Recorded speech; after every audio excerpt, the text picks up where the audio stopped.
Yes. So first of all, thank you so much for inviting me here. Thank you. You deserve it. That is the reason you are here. Thank you so much, sir. So mine is not question. Actually, I want to understand so many situations which come day to day. First of all, there are hindrances when you are being a female, and that you being, you have a child, and तो क्या होता है sir, मुझे ऐसा लगता है कि ये मैं कर सकती थी if अगर ये hindrance नहीं होती. Again, what I am doing for the person, for my child, कि हाँ मैं उसके लिए ये चीज़ कर रही हूँ. तो मेरे पर मैक्सिमम टाइम ये डिलेमा होता है कि this much I can achieve, but क्योंकि मेरे पास ये भी प्रॉब्लम आती है तो मैं उतना ही कर पाती हूँ. Where I know my capability कि मैं इससे ज़्यादा कर सकती हूँ. तो वहाँ कहीं ना कहीं मुझे बहुत डिससेटिस्फैक्शन होता है खुद से कि मतलब मैं इतना कर सकती हूँ लेकिन मैं इतना ही कर पा रही हूँ.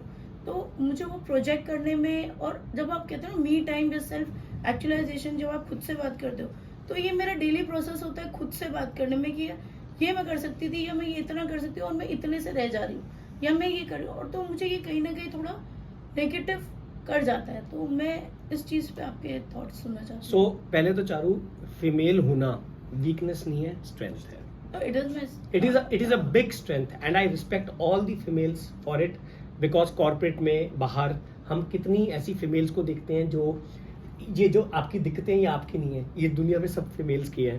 क्योंकि उनको घर भी देखना है, उनको बच्चे भी देखने हैं, उनको एक इरिटेटिंग हस्बैंड भी देखना है, और उनको इन-लॉज भी देखने हैं, और उसके बाद उनको अपना बेस्ट ऑफिस में देना है. और उनके ड्रीम्स अलग नहीं है हमारे से.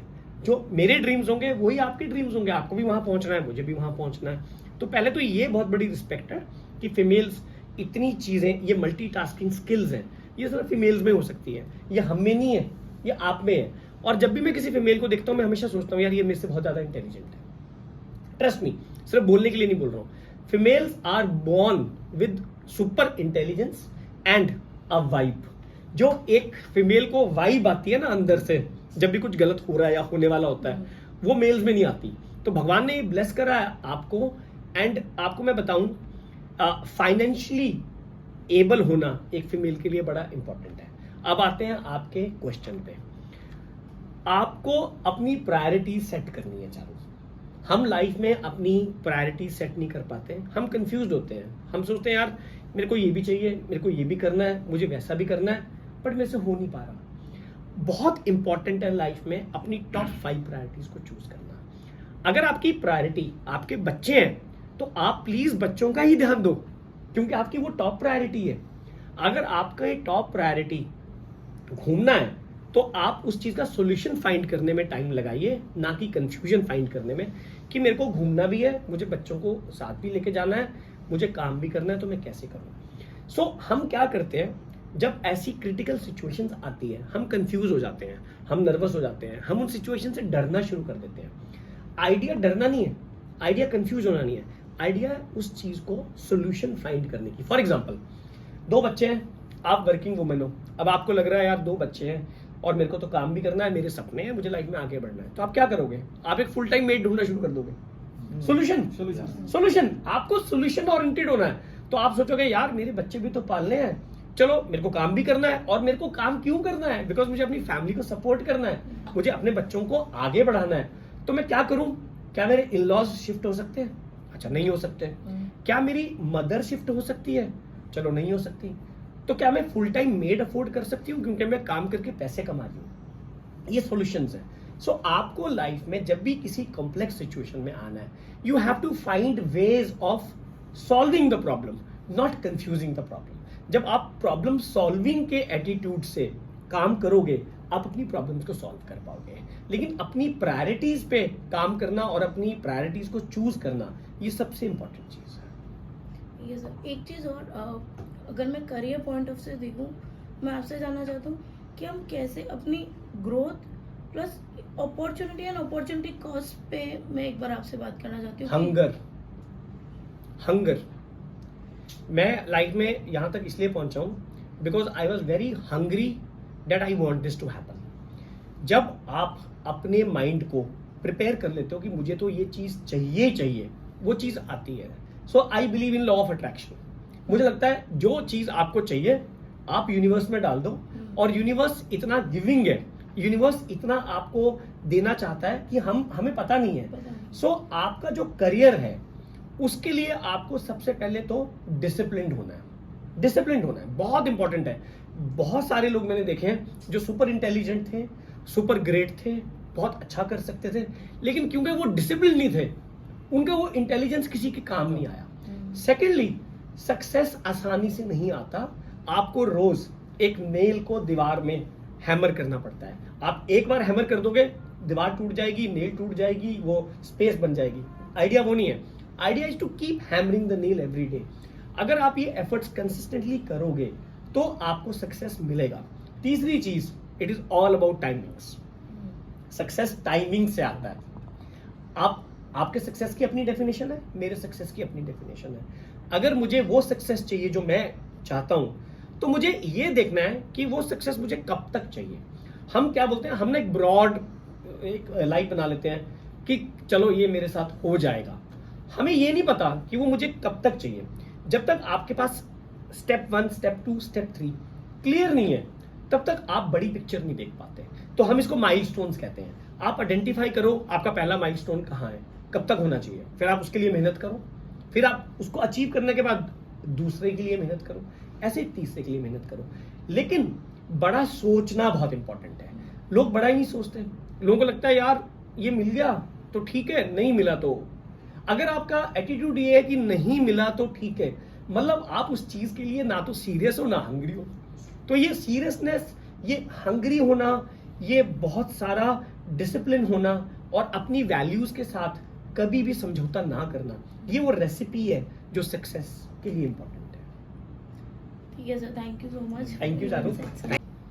Sir, like you said that you were not so good in studies. No, I was not so good. I was worst. Okay. Let me correct you. Being good, not so good, and being worst, I was the worst guy. Then how did you pursue college like ISB Hyderabad? So ISB Hyderabad, there are two things to it. First of all, that I always imagined myself doing IIMs and doing ISB. I just imagined. मेरे को ये पता भी नहीं था कि ये imagination कभी लाइफ में हो सकती है। तो मैंने सोचा कि यार ISB हैदराबाद करनी है, पर मेरे पास तो कोई ऐसी फॉर्मल एजुकेशन उस समय थी नहीं, नॉर्मल ग्रेजुएशन थी। बट मैंने इसके लिए मेहनत करनी शुरू करी। तो मैंने खूब सारे यूट्यूब पे वीडियोस देखने शुरू करे। तो अब आप यूट्यूब पे दो चीजें कर सकते हो, या अपने आप को बर्बाद कर सकते हो या अपने आप को आबाद कर सकते हो। तो मैंने यूट्यूब पे जाके बहुत सारे वीडियो देखने शुरू करे कि अच्छी एजुकेशन कैसे लो, ISB तक कैसे पहुंचो, एग्जाम कैसे क्लियर करो, और कितना बड़ा सोचने की जरूरत है, और उसके बाद क्या आप में वो क्वालिटीज हैं वहाँ पे रह के सीखने की, काम करने की। तो चारू, पहली चीज तो ये है, आप कितने भी लाइफ में बुरे हो, सपने देखने बंद मत करो। आप लाइफ में कितने भी बुरे हो, आपका टाइम कितना भी बुरा हो, आपके सपने बड़े होने चाहिए। जब आपका समय बुरा होता है तो वो सिर्फ समय बुरा है, ये सिर्फ आपको पता है। दिक्कत कब आती है? जब लोगों को पता लग जाता है कि आपका समय बुरा है, तो दिक्कत आती है। तो आपका जो समय बुरा है वो सिर्फ आपके पास ही होना चाहिए, आपके नेबर को, आपके फैमिली को नहीं पता होना चाहिए। जिस दिन वो लोगों को पता लग जाता है कि इनका समय बुरा है, तो समय बुरा होता है। तो मैंने ISB पहुंचने के लिए काफी मेहनत करी, पढ़ाई करी, अपने पे इन्वेस्टमेंट करी, अपनी पर्सनैलिटी को बेटर किया। मैं यूट्यूब पे जाके देखता था स्टीव जॉब्स क्या बोलते हैं, मैं देखता था एलन मस्क की पर्सनैलिटी कैसी है, मैं देखता था मार्क ज़करबर्ग अपने इंटरव्यूज में कैसी बातें करता है। मैंने लीडरशिप लेसन्स देखे CNBC पे।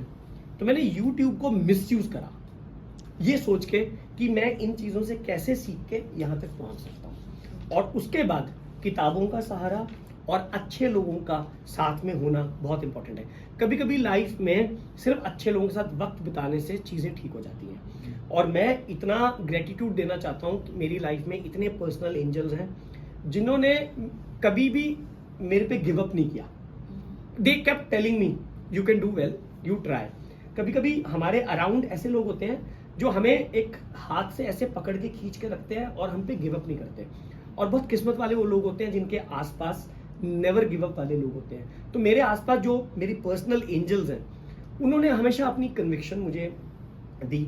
और मुझे लगता है इनके अलावा लाइफ में जो हम चीज़ भूल जाते हैं सबसे बड़ी, वो आपके माँ बाप का आशीर्वाद है। हम अपने माँ बाप का आशीर्वाद भूल जाते हैं। वो एक ऐसा आशीर्वाद है चारू जो आपको लाइफ में हमेशा आगे बढ़ाता है। The most unselfish love is the love of parents and we should never forget that. तो मेरे को बड़े सपने देखने, बड़ी चीज़ें करने का बड़ा शौक था और मैंने ISB को एक चैलेंज लिया क्योंकि मैं इतना बुरा स्टूडेंट था। तो मुझे लगा यार पंगा लेके देखते हो। जब आप सबसे बुरे स्टूडेंट हो तो पता है आपके पास सबसे बेस्ट चीज़ क्या होती है? You have nothing to loose.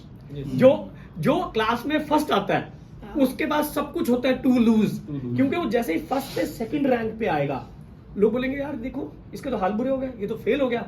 लेकिन जो सबसे बुरा है वो सबसे अच्छी कंडीशन में है। क्यों? क्योंकि उसके पास ही is got nothing to lose. तो मेरे पास नथिंग टू लूज था, तो मेरे लिए ग्रेविटी में कुछ बचा नहीं था क्योंकि मैं तो बॉटम में था। तो मेरे लिए only thing was to come up. Never forget this in life. The only thing we all should have is how to come up, because anyway we are at the bottom। अब इससे बुरा क्या होगा? तो यहाँ से सिर्फ अच्छा ही हो सकता है। तो आप अपने पे इन्वेस्टमेंट कीजिए। सर उसी से रिलेटेड एक और है, then when you entered ISB तो फिर वहाँ पर आपने कैसे कोप अप किया? Because you said you are a batsman, जो हमने मेहनत करके घुस भी गए, देन उस एनवायरनमेंट को वो जो 1 साल 2 पढ़ाई साल करके, पढ़ाई करके, मेहनत करके, वहाँ की एनवायरनमेंट देखो। बड़े कॉलेजेस से आप क्या सीखते हो? आप सिर्फ पढ़ाई नहीं सीखते हो, आप नेटवर्किंग सीखते हो, आप लोगों का लाइफस्टाइल सीखते हो, आप देखते हो ये ड्रेसअप कैसे होते हैं, ये सोचते कैसे हैं, इनके ग्रुप डिस्कशंस में कौन से टॉपिक्स होते हैं। फिर आपको ऐसा लगता है यार मेरे को तो ये आता ही नहीं। फिर आपको अगले दिन का स्ट्रेस होता है कि अगले दिन मैं क्लास में जाऊंगा, इन सबको ही आता होगा। तो आप क्या करते हो? आप तैयारी करनी शुरू कर देते हो। तो मैंने क्या बोला? Be with challenging people, be with people who can get the best out of you.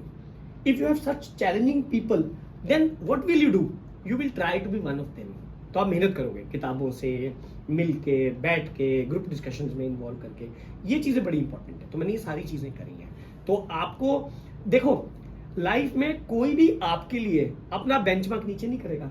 आपको अपना बेंचमार्क उनके बराबर करना है ताकि आप उस भीड़ का हिस्सा बन सको। ये चीज़ें करनी no one is going to lower the benchmark.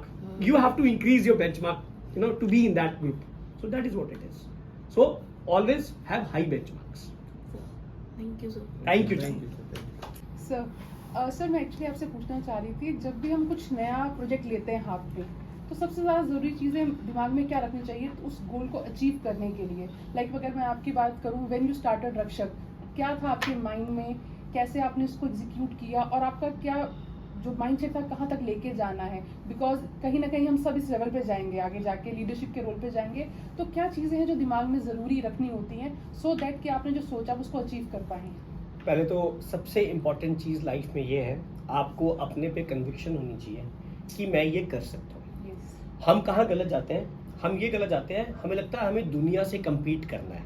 तो जब मैं ये शुरू कर रहा था, मेरी सोच ये नहीं थी कि मुझे किसी के साथ कम्पीट करना है। मेरी सोच थी मुझे कोई चीज़ अपने आप खड़ी करनी है अपनी कन्विक्शन से, और मुझे अपने साथ कम्पीट करना है। जब आप किसी और के साथ कम्पीट करने लग जाते हो तो आप बेसिकली उसकी ज़िंदगी जीनी शुरू कर देते हो। आप अपनी आपकी वाइब्स है, अपनी फील है, अपना पैशन है, वो ख़त्म हो जाता है। आप उसी को देखते हो।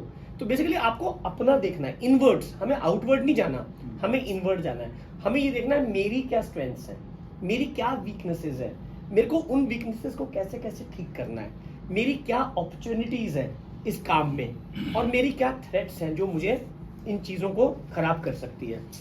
पहली चीज़ आपकी कन्विक्शन बहुत इंपॉर्टेंट है, अपने में सेल्फ बिलीफ कहते हैं। सेकंड चीज़ आपको ये कॉन्फिडेंस होना चाहिए मेरे से बेस्ट कोई नहीं है, ये काम मेरे से अच्छा कोई कर ही नहीं सकता। आपकी जिंदगी में कई बार ऐसी चीज होती है, आप तो यार ये तो मेरा बेस्ट है, और जब आप किसी दूसरे को काम करते हुए देखते हो, आप लगता है यार इससे नहीं हो रहा, ये तो मैं ही कर सकता हूँ या मैं ही कर सकती हूँ। तो वो कॉन्फिडेंस है। तीसरी चीज आपको विल पावर बहुत स्ट्रांग रखनी है जब भी आपको कोई काम करना है, क्योंकि जब आप कोई काम, आप कोई बिजनेस शुरू करते हो, कुछ भी करते हो, चैलेंजेस आएंगे, फेलियर्स आएंगे, आप थकोगे, आप गिरोगे, आप फेल होंगे। एक बार फेल नहीं होंगे, आप 100 बार फेल होंगे। शायद सक्सेसफुल आप एक ही बार हो, लेकिन आप 100 बार फेल होंगे। क्या आप में वो हिम्मत है 101वीं बार खड़े होके ट्राई करने की? वो इम्पॉर्टेंट है। और सबसे इम्पॉर्टेंट चीज़ जो हम लोग भूल जाते हैं, वो हमारी एक रिदम होनी चाहिए लाइफ में, जिसको मैं कहता हूँ कंसिस्टेंसी। हम 2 बार हारते हैं, हम सोचते हैं हमारे हाथ की बात नहीं है। कंसिस्टेंसी मतलब आपको अपने एफर्ट्स करते रहना है, करते रहना है, करते रहना है.